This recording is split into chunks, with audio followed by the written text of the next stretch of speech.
আসসালামু আলাইকুম রহমতুল্লাহি ওবরকাতুহু। সকল বন্ধুরা কেমন আছেন? আলহামদুলিল্লাহ আমি ভালো আছি, আপনাদের দোয়াতে ও ভালোবাসায়। আমি কি বলবো ভাই, রাত কত বাজে জানেন? 2:26। সবাই ঘুমায়, আমি নির্ঘুম। কেন জানেন? এই কারণেই আমি জনগণকে সিকিউরিটি দিয়ে যাচ্ছি। আমি বাংলাদেশ রেলওয়ে প্রকল্প গেট কিপারের সাধারণ একটি গেট কিপার। আমি যদি ঘুমাই তাহলে জনগণের জানমালের সমস্যাও বিপদের মুখে পড়তে পারে। এই জন্যই বন্ধুরা আপনাদের মাঝে না ঘুমিয়ে রাত্রি পার করব। কিছু করার নেই বন্ধুরা, কারণ আজ এটা নতুন না, অনেকদিন যাবতীয় এটা করে আসছি, আপনাদের ভালোবাসায় করে আসছি। কারণ চাকরিটা করে আমি ধরাচলে যে আনন্দই পাই, কারণ আমি এটা গর্বও করি যে আমি একটা বাংলাদেশ রেলওয়ে চাকরি করি। হয়তো বা প্রজেক্টে চাকরি করতে, কিন্তু তারপরেও আলহামদুলিল্লাহ আমি খুব খুশি। কারণ এই কারণে খুশি যে বাংলাদেশে না, অন্য দেশেও সে তুলনামূলক বাংলাদেশে একদম নিম্ন স্তরে আছে। কারণ শিক্ষার হার বেশি হলেও কর্মস্থল অনেকটাই কম। বাংলাদেশে শিক্ষাগত যোগ্যতা অনেকেরই আছে, আসলে সঠিকভাবে কেউ চাকরি পাচ্ছে না। অনেকেই ঘুরিয়ে বেড়ায়, মানে দিন যাপন করছে এবং চাকরির জন্য দুয়ারে দুয়ারে ঘুরে বেড়াচ্ছে, কিন্তু কেউ চাকরি পাচ্ছে না। তা আমি মনে করি কি বন্ধু, আপনি এভাবে না ঘুরে সঠিক পথ আপনি নির্দিষ্টভাবে বেছে নিন। যে পথটা ধরে আপনি হাঁটলে সামনে ও ভবিষ্যতে আপনি কোনো কিছু করতে পারবেন, সেই পথটা ধরে হাঁটেন নিন। এতে করে আপনার জন্য ভালো হবে। হয়তো বা মনে করেন যে আমি লাইভে এসে শুধু আপনাদেরকে জ্ঞান দিচ্ছি। ভাই, এটা আসলে একদম ভুল ধারণা। জ্ঞান দেওয়ার কিছু নেই ভাই। অনেকেই হতাশ। কী কারণে হতাশ তা জানেন? মনে করে যে আমি লেখাপড়া শেষ করে কোনো চাকরি পাচ্ছি না, কোনো কিছু পাচ্ছি না, কি করব ভাই, কি করব, কোনো কিছু করে পাচ্ছে না শান্তি।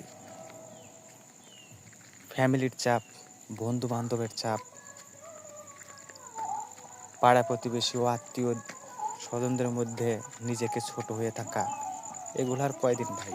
যে কোনো একটা কিছু করবেন। হয়তো বা চাকরি হচ্ছে না, অন্য ব্যবস্থা করেন। আপনি ব্যবসা করেন, ছোটোখাটো একটা ব্যবসা করেন, যাতে করে আপনার নিজে চলতে পারেন, প্লাস আপনার পরিবারকে সাপোর্ট দেন। পরিবার থেকেও তো আপনার মুখের দিকে একটু হলে পরেও তাকিয়ে থাকে যে না, আমার ছেলে বড় হয়েছে, কিছু একটা করবে, কিছু একটা করবে। যাতে করে বাপ মা এটা আশা করে যে ছেলেকে বড় করেছি, লেখাপড়া করেছি, এখন চাকরি পাচ্ছে না। আপনার চাকরি পাচ্ছেন না, আপনি চাকরি পাচ্ছেন না, কিন্তু আপনার ফ্যামিলি কিন্তু আপনার চেয়ে কিন্তু দুশ্চিন্তায় বেশি থাকে।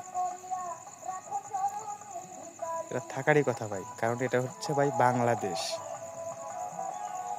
এই বাংলাদেশে কেউ কখনোই আপনাকে হাতে তুলে কোনো কিছুই দিবে না। যা কিছু করতে হবে আপনাকে নিজ থেকে করতে হবে, সব কিছুই নিজ থেকে করতে হবে। কারণ কী জন্য করতে হবে তা জানেন?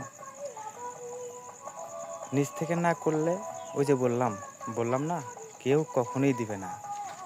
আদায় করে নিতে হবে, প্রয়োজনে কৌশল অবলম্বন করবেন। কৌশল অবলম্বন করলেও আপনার লাভ হবে।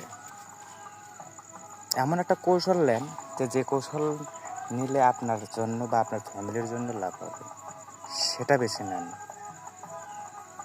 এটাতে করে লাভ হবে কি তা জানেন? এটাতে লাভ হবে এটাই যে আপনি কোনো কিছু বা নতুন কিছুর মুখ দেখতে পারবেন।